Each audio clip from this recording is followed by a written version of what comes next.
هنعمل النهاردة عيش لسحور رمضان بطريقة سهلة جدا وبسيطة جدا، بس تابعي معايا الفيديو للآخر وما تنسيش لو عجبك الفيديو تدعمينا باللايك والشير وسبسكرايب للقناة ليصلك منا كل جديد. السلام عليكم ورحمة الله وبركاته. ازيكم يا حبايبي، عاملين ايه؟ وكل سنة وانتم طيبين بمناسبة شهر رمضان الكريم، ربنا يجعلنا جميعا منه من الفايزين ان شاء الله. هنعمل النهاردة شوية عيش حلوين كده للسحور بجد ولا اروع. العيش هيعجبك جدا، هنعمله بخليط كده من دقيق الذرة والدقيق الابيض.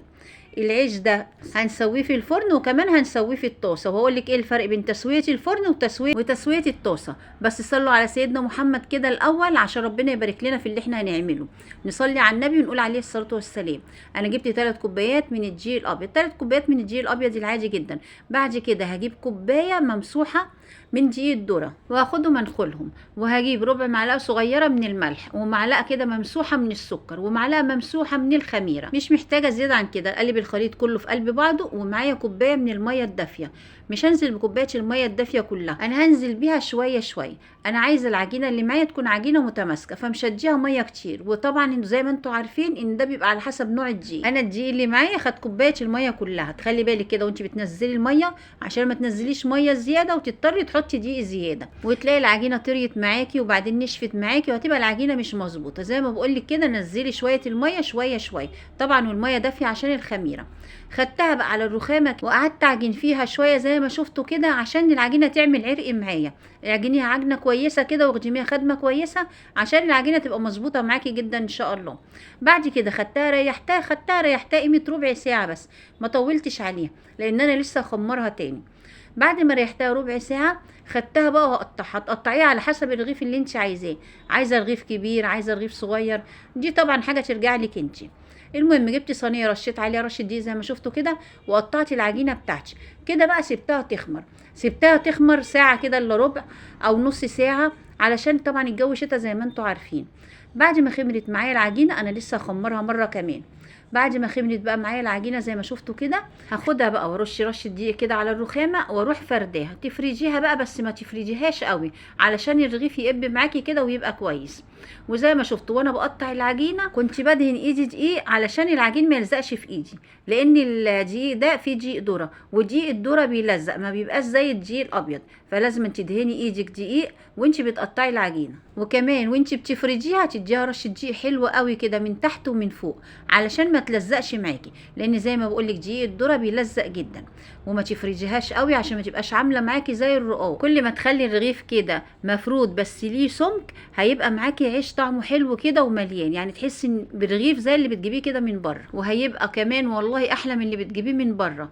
ده هيبقى طعمه حلو قوي علشان فيه دقيق ذره، وبرده دقيق الذره صحي عن الدقيق الابيض، يعني هيبقى حلو وصحي. انا مش عايزه اقولك ان ولادي خدوه مني كده وكلوه حاف، وانا لسه بسويه كده. اول ما خلصت تصوير راحوا واخدينه واكلينه حاف.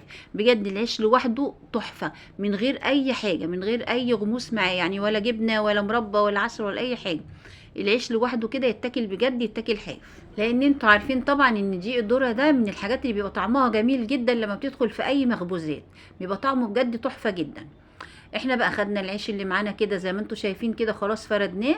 ممكن كمان تفرجي فرده اقل من كده، يعني انا كمان فرده شويه، انت ممكن تفرجي بسمك اقل من ده شويه عشان يبقى العيش مليان كده معاكي. بعد كده هناخد بقى العيش بتاعنا او العجين بتاعنا نرصه، بس نرصه بالدور علشان لما نيجي ناخد من اول حاجه احنا رصيناها.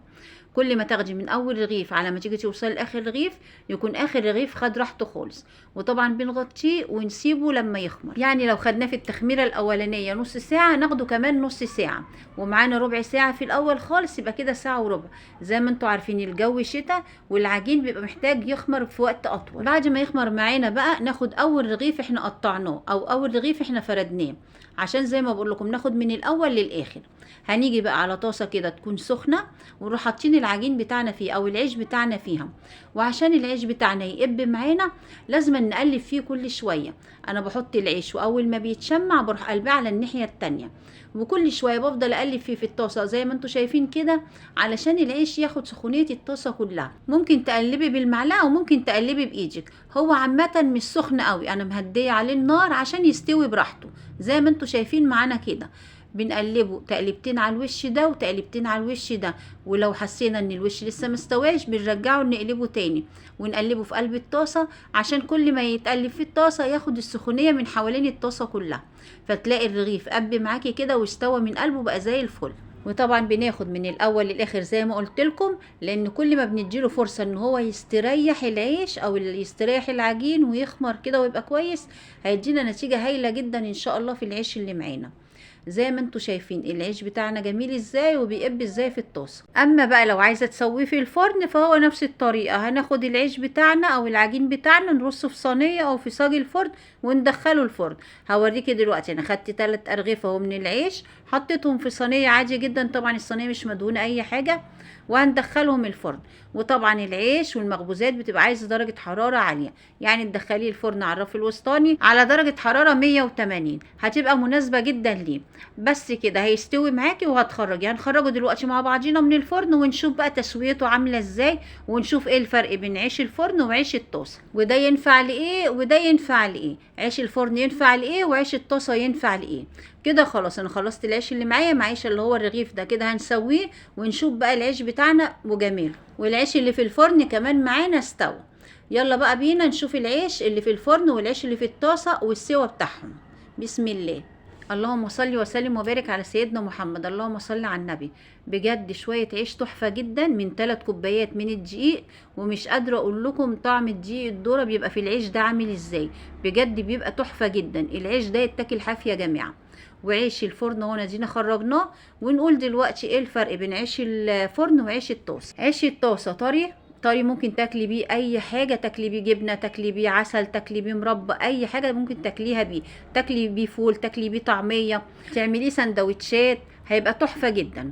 بالنسبه بقى للعيش اللي مستوي في الفرن، تحسيه ان هو زي ما يكون متحمص، يعني شادد شويه، يعني ممكن بقى تستعمليه في فته، تستعمليه تحمصيه كده وتعمليه لي الكشري جنب الكشري، العيش اللي احنا بنعمله جنب الكشري دون، تعمليه لي الفته زي ما بقول لك، يعني تستعمليه كده زي مقرمشات. بس هو برده ممكن يتعمل سندوتشات، وممكن برده يتاكل بيه اي حاجه، لان هو مش متحمص قوي يعني زي ما انتم شايفين كده، بس انا حاساه شادد شويه عن العيش اللي احنا مسوينه في الطاسه، بس طبعا مش لدرجه ان هو متحمص، احنا ممكن نسيبه شويه كمان يبقى متحمص بقى، ونشتغل بيه زي ما بقول لك بقى للفته لجنب الكشري كده. بس هو كمان ممكن يتغمس بيه اي حاجه برضو، ويتاكل بيه سندوتشات جبنه، سندوتشات فول، سندوتشات طعميه، بجد هو في كل الحالات جميل جدا. بس انا عاجبني عيش الطاسه جدا زي ما انتم شايفين كده، طري وتحفه جدا، زي ما بقول لكم يتاكل حاف، والله يتاكل حاف.